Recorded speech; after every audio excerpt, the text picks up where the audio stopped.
It slides into the sun's hard light and the sensors bleach to white. For a narrow span, the sky gives back nothing. Charts flatten, timestamps march, and 3 I divided by Atlas seems to blink from existence. The disappearance is only geometry wearing drama's mask. When angles close and glare, swamps contrast, even a loud comet is made mute. The question is not where it went, but whether the tools can follow it through that corridor without swapping method for myth. Audiences remember Oumuamua for what it withheld no tail, a whisper of extra push, a shape inferred from light, like a shard turned in a hand. 3 I divided by Atlas unsettles for the opposite reason. It behaves like a comet, hints at jets and dust, then chooses the one region where earthbound instruments are least persuasive. At the edge of that glare, 2 impulses compete. Fill the blank with theories, or let the blank dictate the next measurable test. This film begins inside that silence and treats vanishing as data. It will rewind through discovery and orbit, stack observations into patterns and alleged anomalies, and set each claim against a forecast that can be wrong in public. The aim is simple and severe: to make predictions before the night returns. If fear is warranted, it belongs to the widening gap between what is happening and what can be measured, the gap that opens precisely when the object matters most. Its name carries the plain verdict first. 3 I divided by Atlas, the 3rd interstellar visitor formally recognized, logged by a survey designed to notice motion hiding near the noise floor. Interstellar is not a flourish. The path is hyperbolic, a one-pass trajectory that gravity can bend but never close. That single fact seats it beside earlier wayfarers that forced astronomy to practice its claims in public, with methods exposed as much as results. The finder works in repetition. Wide fields are swept, subtracted, and stitched. Algorithms learn to prefer movement over sparkle. From those patient laps emerged an orbit that refuses domesticity and a brightness that rarely shows kindness. Activity is present, hinted, jets implied, yet the visitor remains faint enough that backyard mirrors will not earn a glimpse. Professional facilities split the night by longitude and weather, trading time so that a ragged string of measurements becomes a light curve with a memory. A familiar question follows: if radar can paint asteroids, why not this? Radar is a muscular art that favors the close and the large. To throw radio power across space and receive a useful echo, you want a target within a few lunar distances, a cross-section worth hitting, and a geometry that returns a readable whisper. An interstellar comet, fast and far, declines that invitation. For objects that are distant, faint, and racing, optics and spectroscopy do the lifting. Then comes the headline trap, the observability gap. As solar elongation shrinks, the geometry slides the target toward daylight. The sun floods, detectors, contrast, collapses, and instruments are not blind so much as overruled. Even spacecraft must contend with scattered light, thermal margins, and pointing rules that were written to protect hardware, not to indulge curiosity. The comet continues, its physics dust lifted, gas released, momentum calmly conserved, while the observers lose the angle that converts photons into numbers. Vanished, therefore, earns its quotation marks. Nothing supernatural occurs. The corridor simply becomes unmeasurable from here. Schedulers draw windows across calendars, predicting the first night when glare relents and phase angles turn kind. Imaging teams agree on apertures that separate nucleus from coma. Spectrographs prepare triggers that fire only when brightness crosses a posted threshold. Astrometry lines up the routine, positions measured, residuals posted, fits repeated without theatrics. This is the ground on which the rest of the story stands. A visitor on a one-way track, active yet dim, watched mainly by light rather than by echo, and temporarily hidden by the star that powers the show. The discipline is to name what cannot be seen today, commit to what should be seen tomorrow, and let the next clean night settle the argument. Geometry created the gap, method will close it. The spark was not a podium, but a sequence of stubborn frames. In the last clean nights before glare, 3I divided by Atlas showed a breathing coma and directional hints, then slid into shrinking elongations where white sky drowns contrast. A few light curves bent upward, a few images suggested a sunward sheet, and a single word escaped into headlines, vanished. Geometry had changed, the object had not. Drama simply outran the math by one news cycle. Off NASA's radar, traveled because the picture was tidy. Radar sounds like authority, yet for a faint interstellar comet, it is the wrong tool and the wrong distance. Astronomers answered with a different picture. Not disappearance, but an observability corridor closing like a door of light. The responsible move was immediate. Define what a reappearance would look like in numbers. Set thresholds that can fail in public. Move the conversation from metaphor to measurement. Objective 1 is photometry with memory and discipline. Build a light curve that stitches longitudes and instruments. Then fit it with outgassing laws that convert brightness into mechanics. If the nucleus rotates, the curve should carry a period. If jets precess, their modulation should drift predictably. Forecasts must cross the gap. Print the expected magnitude on the first safe night at the posted phase angle with uncertainties large enough to be honest and small enough to be tested. Objective 2 is spectra that name what the coma merely suggests. Look for the classic radicals in optical and near ultraviolet windows, weigh the dust continuum against gas bands, and infer particle sizes from slope and polarization. A partial inventory still slices the story space into plausible lanes. If carbon chains are sparse, if the continuum dominates, if line fluxes breathe with rotation, those outcomes steer the narrative without crowning a theory. Objective 3 is morphology that respects perspective before invention. Map jets and tails with synchrone and syndyne tools, let phase geometry explain apparent reversals, and test the sunward feature against grains large enough to resist radiation pressure. Pair this work with hard astrometry so that non-gravitational parameters grow from positions and cadence rather than from mood. A small transverse push rising with activity is a comet speaking plainly. An uncorrelated drift is a clue that asks for another audit. Objective 4 is coordination over heroics. A single telescope is a mood, a network is a measurement, schedule cadence instead of trophies, stagger apertures to separate nucleus from coma, hand the target westward so the curve never sleeps. Reserve spectral triggers for brightness thresholds declared in advance, and post those thresholds where everyone can see them. The point is not to be first, the point is to be falsifiable. Success arrives as a table, not a headline.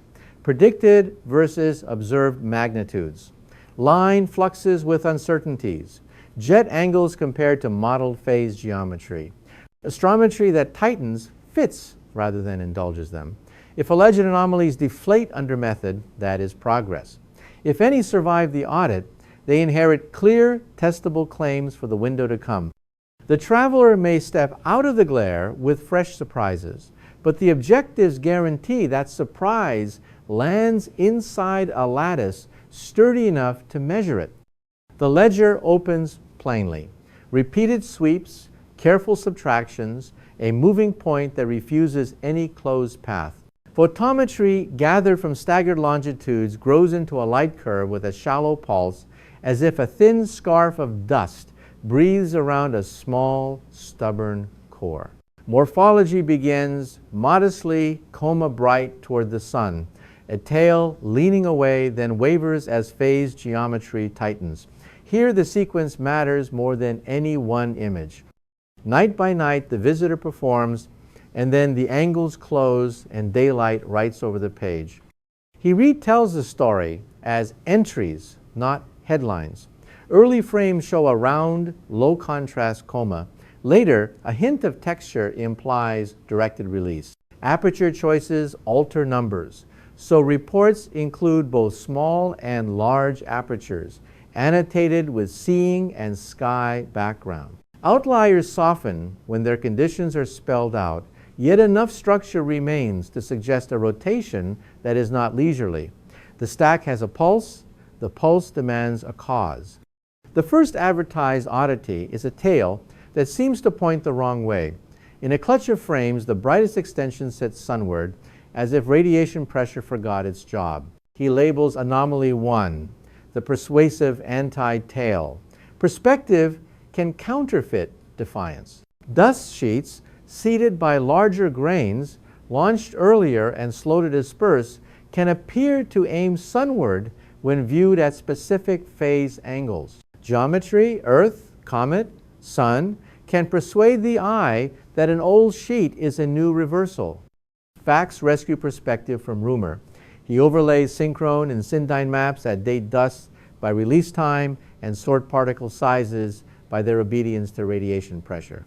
If the feature is a sheet of larger grains, it should widen and fade with the profile those maps predict. Polarimetry, if obtained, should tilt toward the signature of bigger particles near the sunward edge. Surface brightness slopes should shallow across the false forward extension. A sharp falsifier sits on the table. If the anti-tail tracks the instantaneous solar vector night after night, rather than the map sheet, geometry alone cannot carry the plot. Until then, the stack keeps the item as a discipline question. The second candidate grows out of orbital housekeeping. Interstellar comets often accept a small non-gravitational term, an extra push tied to outgassing, mostly radial, sometimes with a shy transverse component. Whispers now claim something larger, a transverse term that feels out of scale. He tags Anomaly 2, an overbuilt non-gravitational acceleration. Claims like this do not survive mood. They need positions, weights, and a force law that speaks physics, not preference. The orbit is asked to testify twice. First, a gravity-only fit collects its residuals by night and by observatory. Second, a standard non-gravitational model, scaled to water-like sublimation and solar distance, is applied, again with residuals binned by cadence and instrument. Known systematics are masked. Dust-driven prescriptions that couple to rotation and illumination are tried. If the transverse term swells when the coma brightens and ebbs when it rests, the comet is answering plainly. If the term floats free of photometry or flips sign without spectral company, suspicion earns a line in the stack. Again, the falsifier is public and simple. Predicted sky positions for specific nights are posted with two envelopes, one with the extra term, one without. The reacquisition will walk into one corridor and not the other. A parameter that survives prediction is a parameter. One that fails returns to the drawer. He prefers prices paid in advance. The method forces numbers to risk embarrassment before the sky has a chance to flatter them. The third item hides in the breadth of the light curve. Several teams report a low amplitude flicker, a modulation barely above noise that repeats and then slips in phase. He notes Anomaly 3, a restless photometric rhythm. Nuclei spin, jets precess, viewing changes. A drifting pattern is not exotic by default. It is what a vented rotator looks like under moving geometry. The question is whether the drift obeys law or improvises. Discipline meets cadence. Build the curve twice, with small apertures to emphasize the nucleus and with larger apertures to average the coma. A nucleus-driven period should stand taller in the small aperture data, with the phase creeping as jets sweep. Resample to even cadence. Deconvolve the window function and test whether a period survives when convenience is stripped away. If a signal remains and spectral line fluxes breathe with the same beat, a rotation bracket earns ink.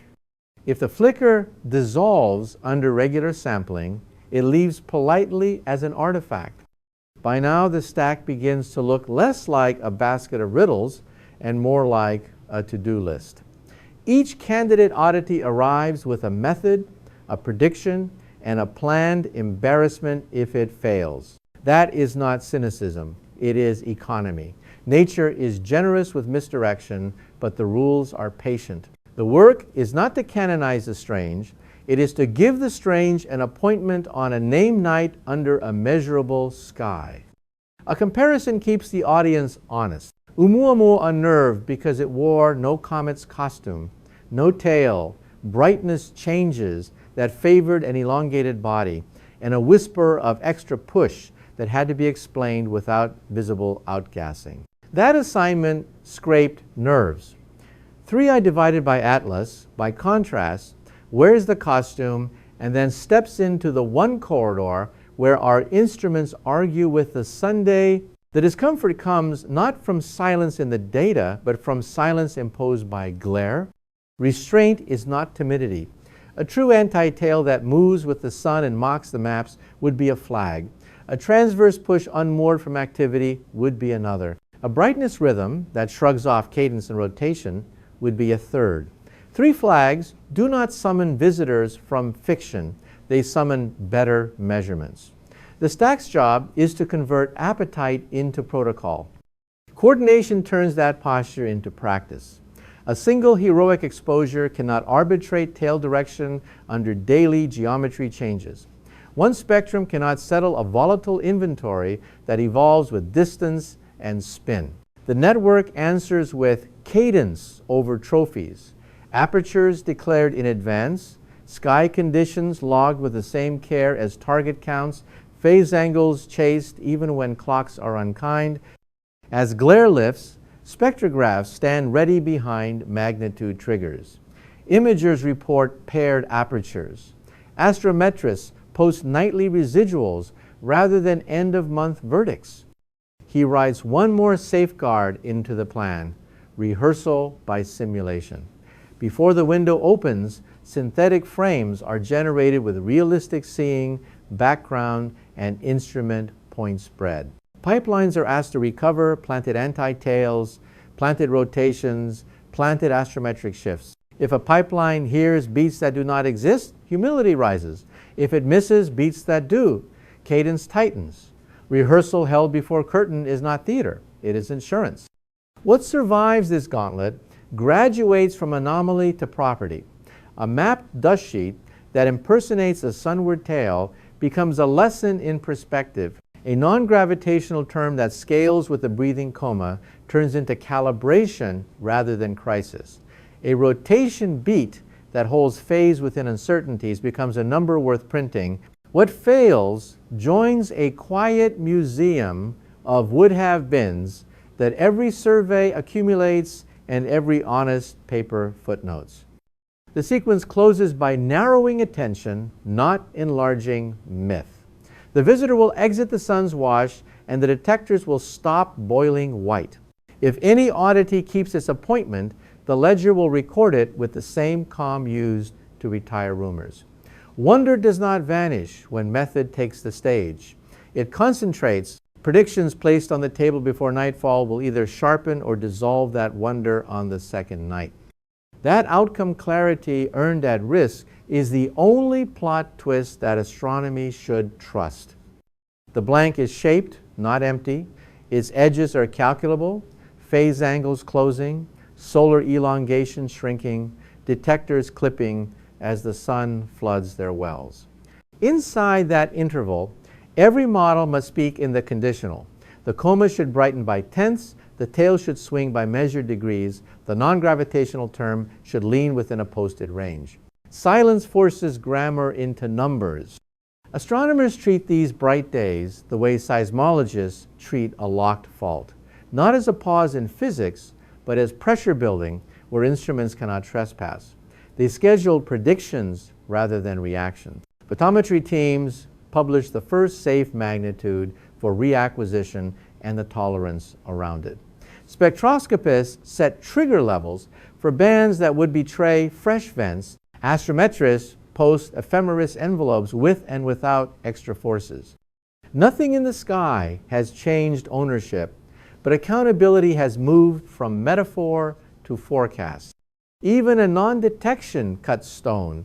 If the target fails to reach the lower brightness bound on the opening night, outgassing laws tighten. If a promised sunward sheet refuses to appear when geometry demands it, the large grain story shrinks. If residuals sit comfortably inside the gravity-only corridor, an ambitious transverse term loses its chair. The ledger accepts quiet lines, not seen to x, line flux is less than y, offset is less than z, entries that read like disclaimers but act like chisels.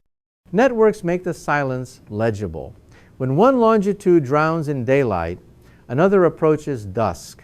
When a large mirror saturates a polarimeter on a smaller scope, still weighs grain stories. When weather interrupts, synthetic frames keep pipelines honest. The choreography becomes the experiment.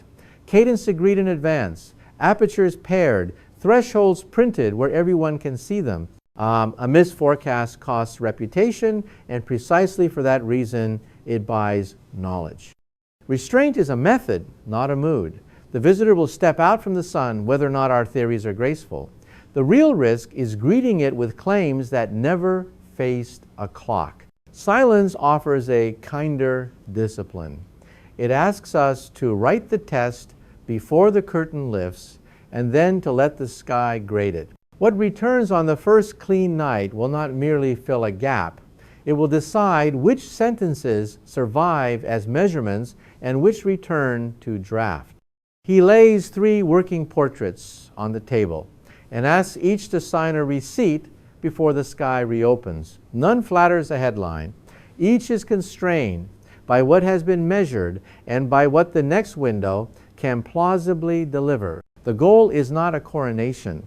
It is to ensure every story prints a forecast that can fail in public. Scenario A treats the traveler as a straightforward interstellar comet stumbling through cruel geometry. Jets lift gas and dust.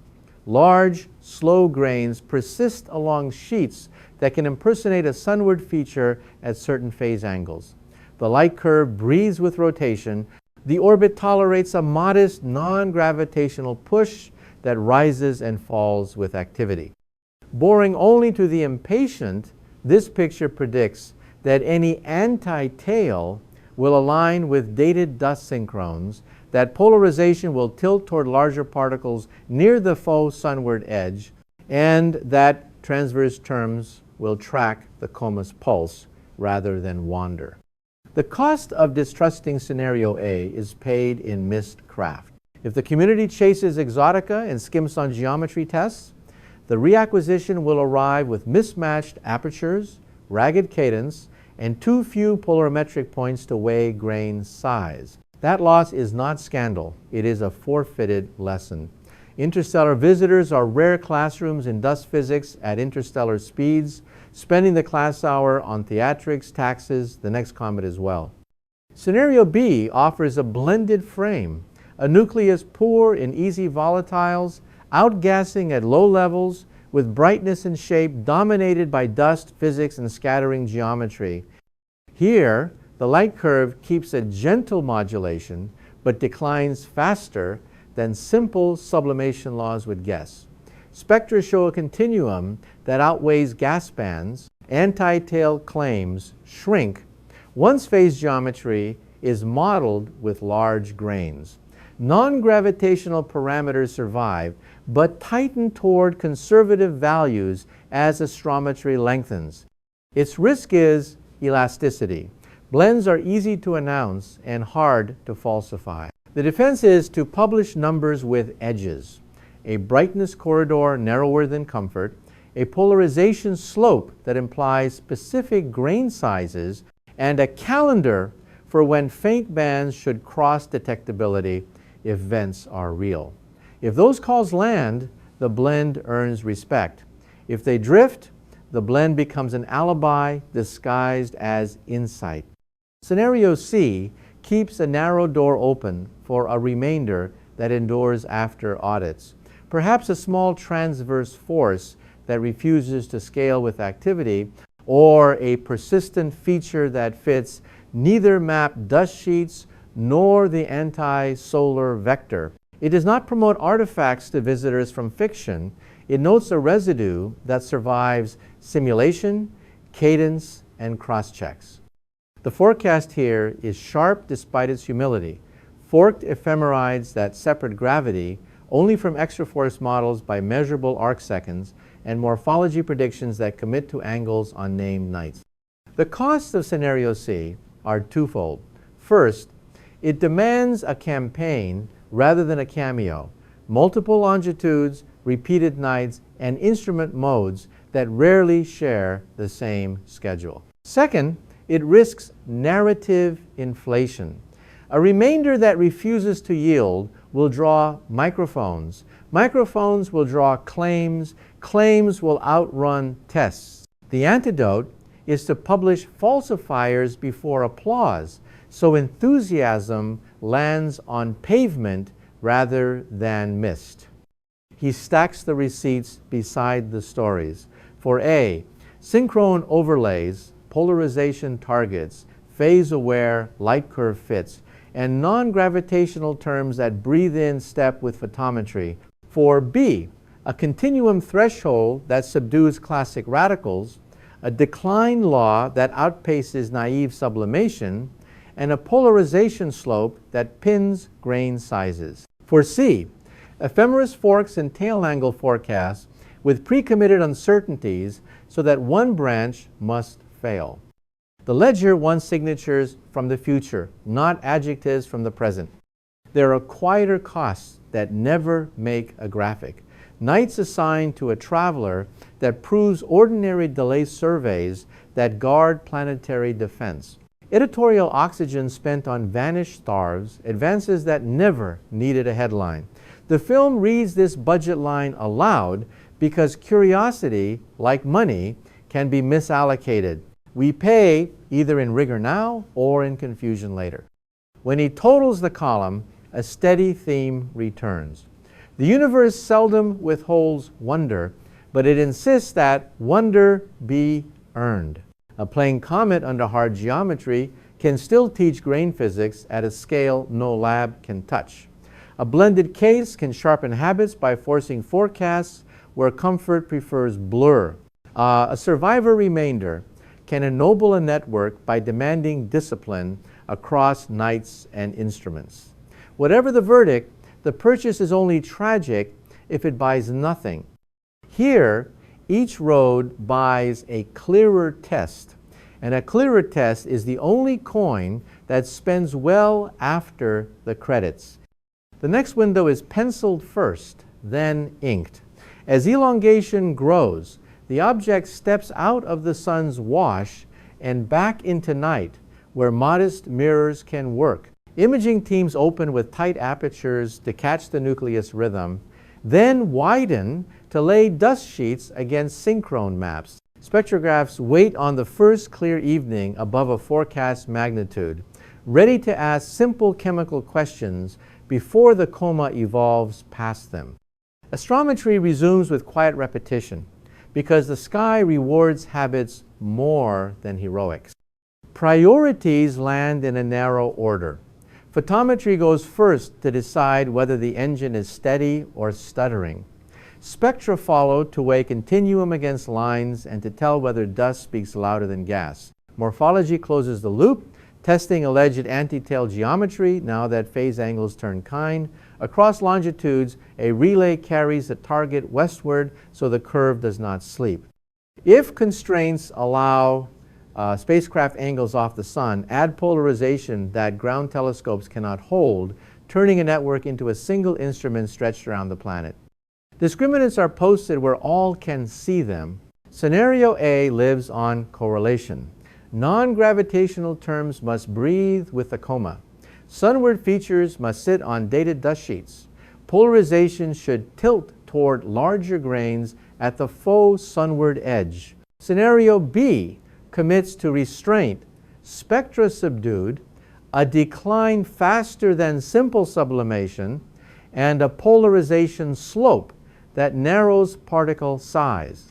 Scenario C accepts a forked ephemeris and printed tail angles one gravity-only branch, one with a small extra push, so the first clean nights must choose. Predictions that fear daylight do not deserve starlight. What returns is more than a verdict on a traveler. It is rehearsal for the next unannounced visitor who will arrive and leave on its own schedule. He allows a larger thought that drew many to the field. We live in a system that leaks stories, and interstellar guests are footnotes blown loose from distant books. Awe is welcome, but awe earns its keep when it tolerates measurement. If there is anything to fear, it is not a comet under harsh geometry. It is a culture that prefers mystery to test. So the film ends where practice begins. The schedule is public, the falsifiers are printed, and cameras will open when the angles allow. Whether the object confirms the ordinary, blends the expected, or leaves a stubborn remainder, method will have kept faith with the sky. Wonder that survives prediction is the only kind that grows wiser on the second night.